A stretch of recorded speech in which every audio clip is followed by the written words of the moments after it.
Un placer estar con ustedes en esta mañana. Vamos a estar hablando un poquito del tema asociado a nuestro origen del movimiento carismático en el mundo y aquí en Puerto Rico. Y nada, quiero comenzar en esta mañana, porque nos acortaron un poco el tiempo y prácticamente quiero mencionarle algunos elementos importantes que han pasado a través de la historia. Y lo primero que quiero hacer referencia, y en el escrito que le enviamos a todos ustedes, que yo entiendo que Elsa ya se lo envió, va a haber más detalles sobre el tema, pero hay unas referencias de videos y de libros que los vamos a estar haciendo uso en esta mañana. El primer libro que yo quiero que usted tome nota por ahí y se lo lleve y después lo consiga, se titula El siglo del Espíritu Santo, 100 años de renuevo pentecostal y carismático. Fíjese que el siglo XX, por los historiadores y exégetas bíblicos, se ha definido como el siglo del Espíritu Santo. ¿Por qué ocurrió eso? Porque ya usted va a ver lo que ha pasado en el siglo XX. Ciertamente, cuando el milenio comenzó y el siglo XX comenzó, pasaron muchas cosas particulares. Y entre ellas le voy a narrar, o le voy a leer una historia que aparece en este libro, de la primera mujer carismática, primera mujer pentecostal, que surge en el siglo, precisamente el 1 de enero de 1901. Escuche esto bien. El 1 de enero de 1901, que es el primer día del siglo XX, una joven llamada Agnes Osman fue bautizada en el Espíritu Santo en un pequeño instituto bíblico en Topeka, Kansas. Era alumna de un pastor metodista y maestro de la santidad llamado Charles Fox Parham. Y ella ese día recibió la sorprendente manifestación donde el Espíritu Santo vino sobre ella y ella narra su experiencia que tuvo. Dice, me impusieron las manos y oraron. Y luego que pasó esa experiencia, mi vida sintió un impacto y vi cómo el Espíritu Santo entraba en mi vida y comenzaba a hablar en otras lenguas. El evento fue tan particular que no pude volver a hablar en inglés hasta 3 días después. Esta joven, estamos hablando del 1 de enero del 1901, en un pueblito pequeño en Kansas.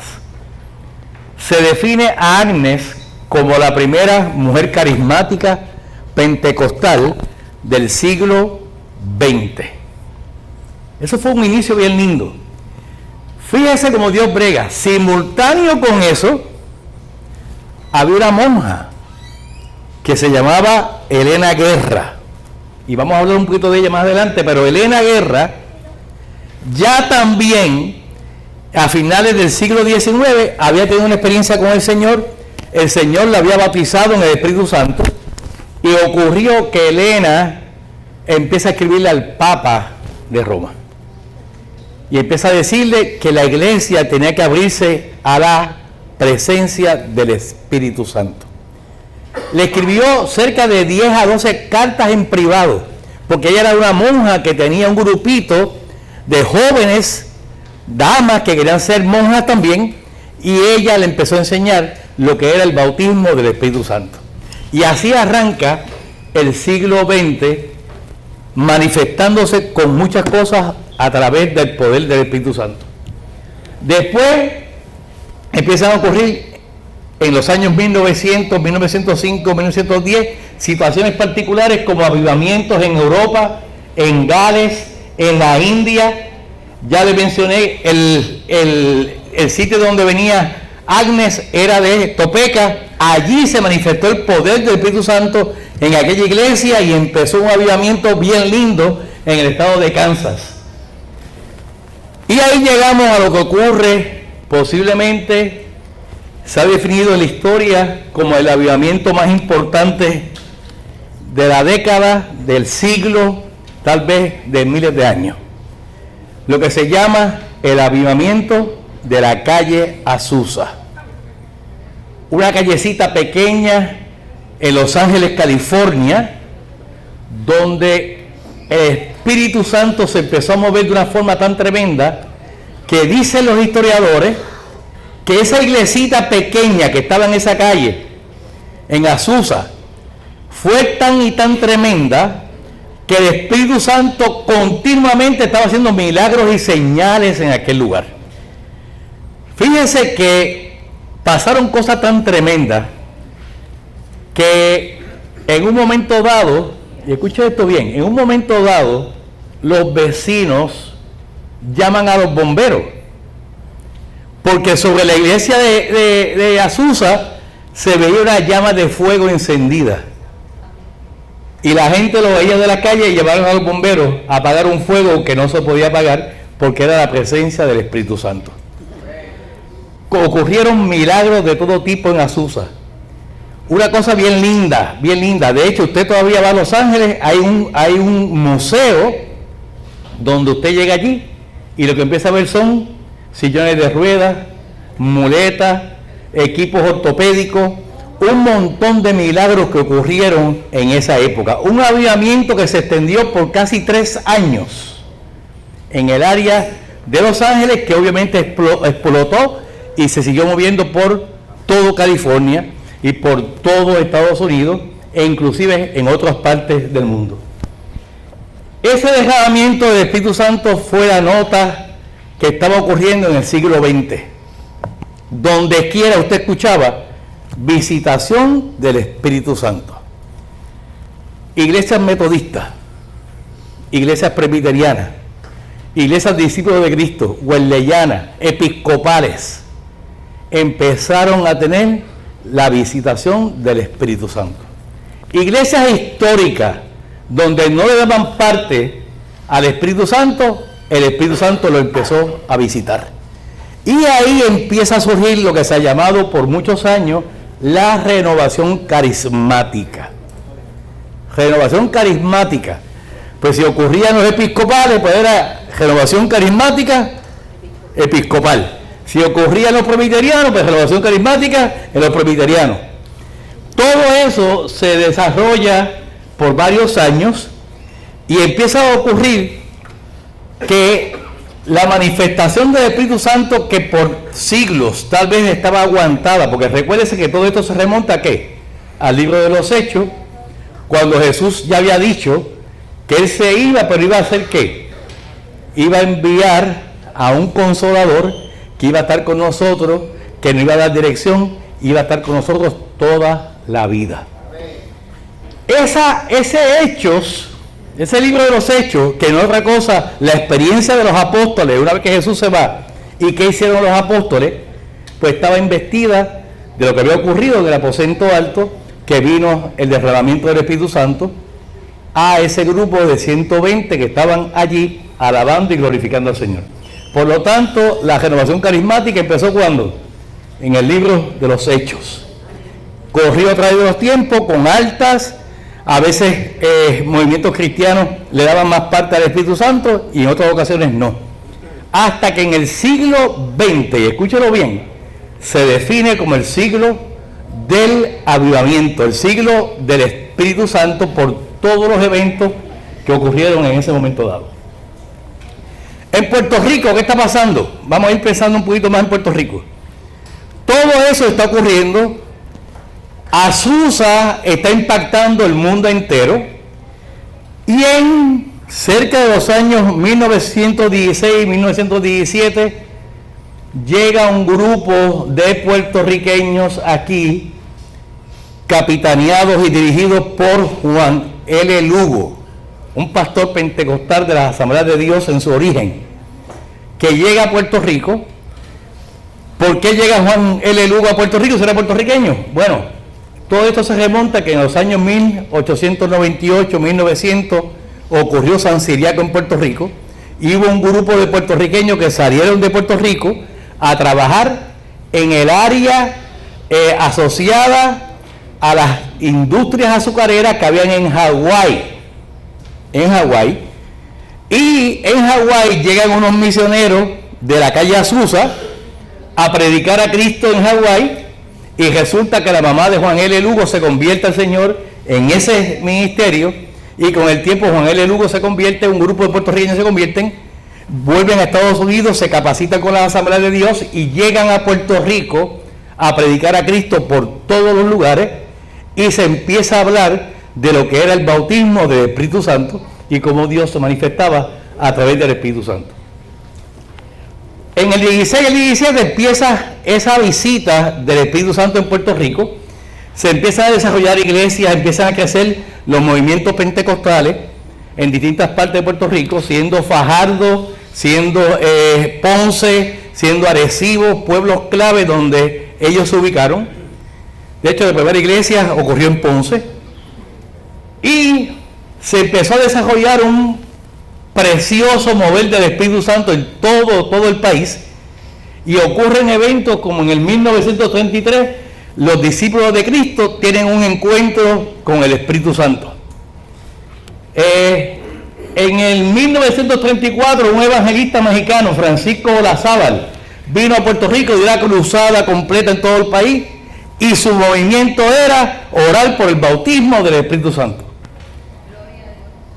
En esos años empiezan a surgir los distintos concilios de distintos movimientos aquí en Puerto Rico, y empiezan a figurar muchas personas que están interesadas en predicar a Cristo como nunca antes, porque ya era una manifestación donde el poder del Espíritu Santo estaba respaldando lo que estaba ocurriendo aquí. Fíjense que el predicador americano Thomas Osborne vino a Puerto Rico, un hombre que Dios lo usaba en sanidad divina, hizo un montón de cruzadas donde los periódicos inclusive llegaban a los parques a grabar y a publicar lo que estaba pasando en esas cruzadas. Roberto Fierro, un mexicano que Dios empezó a usar a los jóvenes, se casó con una puertorriqueña. Roberto Fierro empezó a predicar a Cristo en distintas partes del país, y eran manifestaciones del poder del Espíritu Santo continua. Hago un paréntesis de Roberto Fierro. Ese hombre llegó aquí, estuvo por muchos años visitando a Puerto Rico, y en un momento dado le da cáncer, le da un cáncer de los huesos, una cosa tremenda, pero su enfermedad no lo detuvo, y siguió viniendo a Puerto Rico a predicar. Dicen los que estaban con él que las últimas cruzadas que él tuvo, de hecho en mi pueblo de Adjunta yo lo vi predicar a él en la plaza del pueblo en un momento dado. Roberto Fierro cayó en cama, pero se levantaba en su sillón de ruedas. Dicen los muchachos que estaban con él que le cogía casi hora y media, 2 horas, desde que se levantaba y llegaba al carro para poder ir a algún lugar, porque estaba bien limitado con su cuerpo. Pero así seguía predicando a Cristo. 10 o 15 minutos con el micrófono en la mano, nada más. Pero ¿sabe qué? Una noche en Manatí, en una de sus cruzadas, estaba predicando, y dice él que de repente él sintió la visitación del Espíritu Santo. Estaba en el sillón de ruedas, se levanta del sillón de ruedas y empieza a correr por todo el escenario del pueblo en la plaza de Manatí. La esposa detrás de él con el cajito de ruedas. Siéntate, no quiero sentarse, el Señor me acaba de sanar. El Señor lo sanó aquí en Manatí. Un testimonio espectacular. De hecho, al otro día, ¿se acuerda usted del programa de En Cabulla y Tira? De José Miguel Aguelot. 2 días después, está Don Cholito por televisión entrevistando el milagro que Dios había hecho en la vida de Roberto Fierro. Una cosa espectacular. Rogelio Barrilla, leproso, un hombre que estuvo en el leprecomio de aquí en Puerto Rico, cómo Dios lo sana y empieza a predicar y a cantar para Cristo, que también fue adjunta en un momento dado a predicar y a cantar en la plaza de mi pueblo. Porque había ocurrido un milagro. El primer leproso que sale del leprocomio porque el Espíritu Santo lo había sanado. Siguió el movimiento moviéndose en todo Puerto Rico. Ahí tienen algunos ejemplos de evangelistas de los años 50, 60, 70 que empezaron a desarrollar un movimiento lindo de lo que Dios estaba haciendo en sus vidas, milagros donde quiera. Todos conocemos a Guille Ávila, las campañas de Guille, las sanidades que ocurrían en la campaña de Guille, ¿verdad? Hasta los gorditos hablaban y nos poníamos en orden.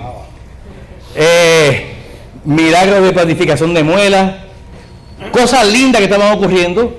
Ahí está Eugenio Jiménez, lo conozco personalmente. Eugenio es parte de la Fraternidad de Hombres de Negocios, que le voy a hablar un momentito más adelante. Eugenio y su hermano se convirtieron en dos evangelistas de los años 50 y 60, radicados en Puerto Rico y en California, y empezaron a correr por todo el mundo entero. Y mira abajo, esa es la cruzada que hicieron ellos en Caracas en el 1961. Jorge Rasky, todo el mundo lo conoce, predicando a Cristo de muchas formas. Ocurre en los años 60 la conversión de Nicky Cruz. Nicky Cruz, un pastor pentecostal, David Wilkerson, de las montañas de Estados Unidos, llega hasta Nueva York y empieza a predicar a Cristo en distintas partes. Y ese testimonio y esa situación de David Wilkerson impacta significativamente al movimiento carismático, que lo vamos a hablar ya mismito. Todo eso se empezó a dar aquí en Puerto Rico, y según pasaba eso aquí en Puerto Rico, también estaba pasando en el mundo entero, en Estados Unidos, en Europa, en Asia, en África, porque era el derramamiento del Espíritu Santo que estaba dándose en todos los países y lugares del mundo. Eso estaba ocurriendo en el mundo mayormente pentecostal, protestantes, ¿verdad? No solamente porque la palabra pentecostal lo asociamos con un concilio, pero la palabra pentecostal es sinónimo de carismático.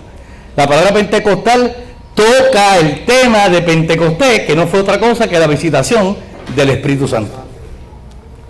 Fíjense lo que estaba pasando en la Iglesia Católica. Ya les mencioné el caso de la monja Elena Guerra, moviéndose entre las monjitas, y finalmente el grupo de monjitas que ella estaba dirigiendo, al igual que ella, todas fueron llenas del Espíritu Santo. Estaban en Roma, estaban en el Vaticano, y hablaban con los líderes de lo que el Espíritu Santo estaba haciendo en sus vidas. En el 1958-1959 escogen a un Papa nuevo, Juan XXIII. Y Juan XXIII empezó a evaluar lo que estaba pasando en la Iglesia Católica. Y él dice que él sentía que la Iglesia Católica había dejado fuera al Espíritu Santo. Y tan pronto sale Papa, empieza a planificar con la jerarquía católica lo que se llama el Concilio Vaticano II, que era una actividad que él quería que se diera con todo el liderato católico para tocar distintos temas, inclusive tocar el tema asociado al Espíritu Santo. Comienza el año 1962, que es la fecha cuando comienza el Concilio Vaticano II. Y ese concilio duró 4 años. En esos 4 años, por 8 a 12 semanas cada año, se reunían todo el grupo completo a evaluar los distintos temas, entre ellos qué íbamos a hacer con la figura del Espíritu Santo. Y el Papa, junto con ese equipo de trabajo, en ese concilio, empiezan a orar y a decirle al Señor por todo ese tiempo: Señor, renueva tus maravillas en este nuestro día como un nuevo Pentecostés. En otras palabras, en ese Concilio Vaticano II se empezó a clamar porque el Pentecostés que había ocurrido en el pueblo cristiano a través del tiempo volviese a surgir en el movimiento de la Iglesia Católica.